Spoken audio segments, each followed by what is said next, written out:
네, 오늘도 주님을 사랑하는 마음으로 또 저와의 의리를 지키기 위해서 영상으로 예배를 드리는 우리 청년들 모두에게 하나님의 크고 놀라우신 은혜와 사랑이 충만하게 임하시기를 주님의 이름으로 간절히 축원합니다. 대예배를 드리신 분들 아시겠지만 본당 리모델링이 끝이 났습니다. 이제 곳곳에 정리할 것들이나 옮길 것들 정도만 남아 있습니다. 제2교육관 청년부 예배당도 조금 변했습니다. 다음 주쯤에 영상을 준비해 보도록 하겠습니다. 제 사무실도 청년부실이 아니라 이제 본 건물 교역자 사무실로 옮겼습니다. 그럴 리 없겠지만 혹시 저를 찾아오시려거든 이제는 본 건물로 오셔야 합니다.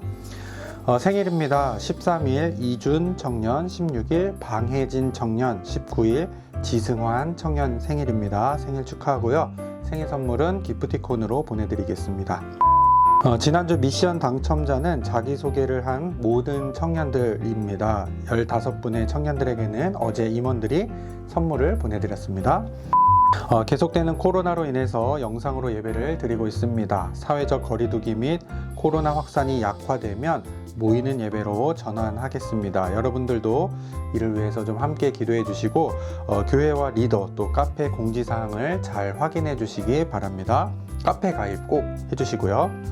묵묵히 묵상하는 방 묵묵방에서 영성훈련 나눔을 이어가고 있습니다. 말씀에 갈급하신 분들 또 하나님과 더욱 친해지시고 싶은 분들은 묵묵방으로 오셔서 자유롭게 나눔을 이어가시길 바랍니다.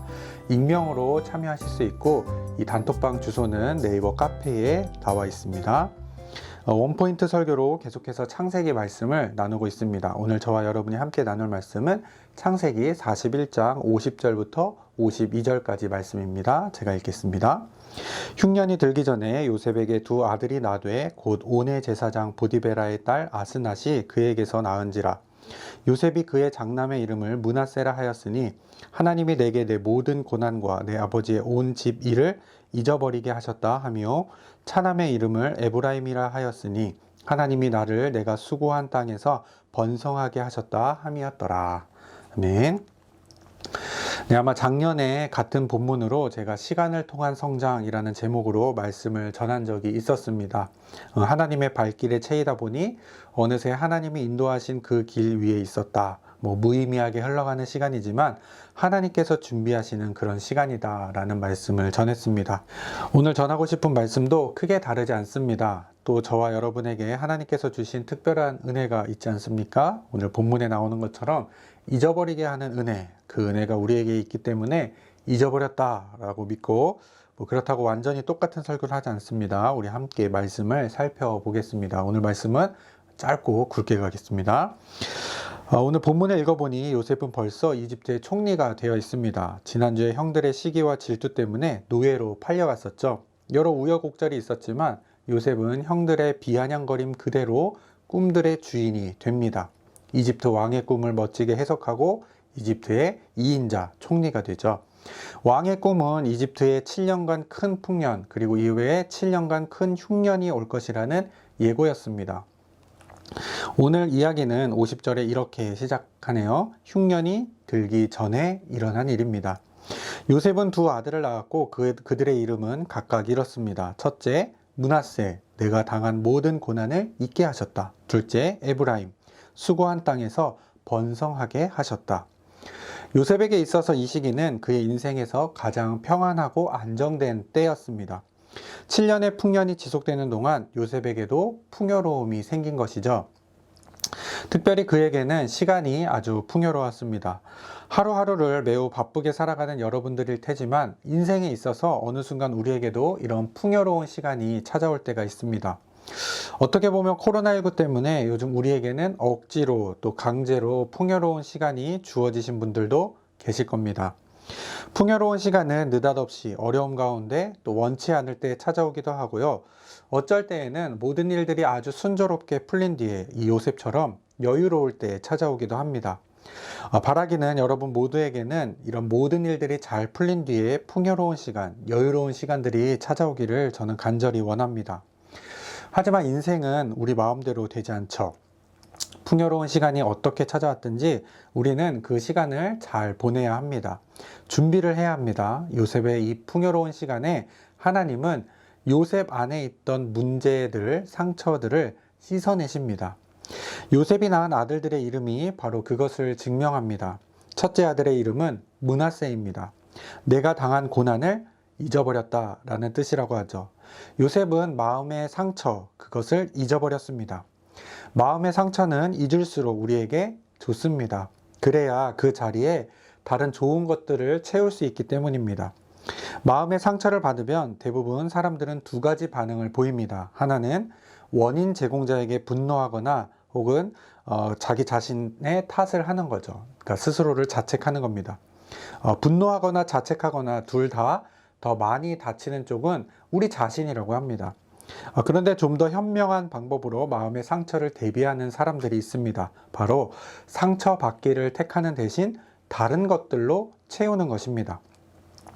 감정을 다스릴 줄 알고 정서가 건강한 사람은 마음의 상처를 입히려는 사람으로부터 자신을 지킬 줄 압니다. 요셉은 형들에게 받은 이 마음의 상처를 그대로 내버려 두지 않았습니다. 그 일을 잊는 대신에 더 큰 행복으로, 더 행복한 일들로 그 마음을 채워 넣었습니다. 오늘 본문에 나오는 잊어버렸다라는 단어는 단순히 망각해버렸다라는 뜻이 아니라 하나님께서 주신 지금의 행복이 과거에 겪었던 고통을 없애고도 남았다라는 뜻입니다. 그러니까 요셉은 마음의 상처를 하나님께서 주신 행복으로 채워나갔던 것입니다. 하나님이 주신 행복이 요셉 안에 있던 마음의 상처보다 더 컸던 것입니다. 그런 마음의 문제를 해결한 요셉은 둘째 아들의 이름을 에브라임이라고 짓습니다. 수고한 땅에서 번성하게 하셨다는 뜻입니다. 이집트는요, 요셉에게 있어서 고통을 당한 땅입니다. 노예로 팔렸었고 또 억울한 누명을 씌워서 감옥에 갇혀 있었던 아주 고통을 당한 땅이죠. 그런데 그 땅에서 요셉은 번성하게 됩니다. 여기서 번성하다는 것은 열매를 맺었다는 것입니다. 자신이 수고한 그대로 열매를 맺게 되는 복을 누린 것입니다. 그렇게 될 수 있었던 이유는 요셉이 마음의 상처를 하나님의 행복으로 채워나갔기 때문입니다. 사랑하는 꿈말 엘린교회 청년 여러분, 우리들은 살아가면서 크고 작은 마음의 상처들을 받게 됩니다. 그럴 때마다 저와 여러분은 선택을 할 수 있습니다. 내 마음의 상처를 낸 이들을 향해 분노를 표출하거나 또는 스스로를 자책하는 것이 첫 번째 방법입니다. 또 다른 방법, 또 다른 선택은 요셉과 같이 하나님께로 나아가는 것입니다. 저와 여러분이 마음의 상처를 가지고 하나님 앞에 나아간다면 하나님은 더 큰 행복으로 우리의 상처를 치유하실 것입니다. 그리고 마음의 상처를 받았던 그곳, 수고한 땅에서 수고의 열매를 풍성하게 맺게 하실 것입니다. 코로나로 인해서 우리들의 생활이 변한 지도 벌써 반년이 훌쩍 지나가 버렸습니다. 생소했던 처음의 삶이 새로운 일상이 되어버렸죠. 그런 가운데 크고 작은 우리 안에 상처와 문제들이 생겼을 수도 있습니다. 더 큰 흉년이 들기 전에 하나님 앞에 나아감으로 여러분들의 상처와 문제를 하나님의 행복으로 고치시고 여러분들의 삶의 자리, 수고한 자리에서 풍성한 열매를 맺는 아름다운 삶이 될 수 있게 되시기를 주님의 이름으로 간절히 축원합니다. 오늘의 미션입니다. 오늘 미션은 기도 게시판, 네이버 카페에 보면 기도 게시판이 있습니다. 그 기도 게시판에 기도 제목을 올리는 것입니다. 제가 혹은 청년들이 함께 기도해 주셨으면 하는 그 기도 제목을 기도 게시판에 올려주세요. 올려주신 모든 분들에게 선물을 드리도록 하겠습니다. 코로나 조심하시고요. 주님 안에서 승리하시는 한 주 보내시고 다음 주에 만나도록 하겠습니다. 끝까지 함께 해주셔서 대단히 감사합니다.